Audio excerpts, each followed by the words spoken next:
Bon les amis, arrêtons de nous comparer aux autres. J'entends tout le temps, ouais mais il est plus fort, regarde comment il avance, on s'en fiche.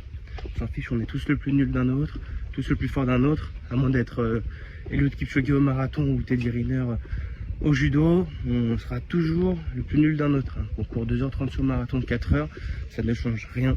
On n'évalue pas une performance au chrono, on évalue une performance à l'évolution. Parfois je trouve des évolutions magnifiques. Passer de 5h à 4h sur un marathon, c'est beaucoup plus beau que de stagner pendant 10 ans à 2h30 parce qu'on n'arrive pas à travailler méthodiquement et on ne prend plus de plaisir à courir. Donc arrêtons de comparer tout. On peut se comparer pour évoluer, pour se dire je vais faire comme lui parce que lui il est fort, donc je vais prendre de lui pour avancer.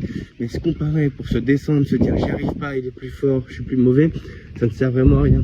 Comme les triathlètes avec les vélos, on s'en fiche que l'autre il a un plus beau vélo, un vélo à 10 000 euros, à 15 000 euros. C'est pas le matériel qui fait le cycliste pareil. Donc ça peut être très très néfaste de se comparer sans cesse. On s'en fiche.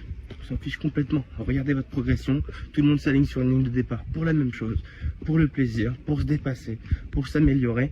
Et il n'y a aucune raison d'être mal, de se dire j'ai pas envie d'y aller, d'avoir le trac. Alors on a toujours le stress en partant sur une ligne de départ, mais c'est normal. Et puis quand on est dedans, on se rend compte qu'il y a une effervescence commune et que tout le monde est là pour la même chose. Donc voilà, ça sert à rien de tout le temps regarder à droite, à gauche, tout le monde est là pour la même chose.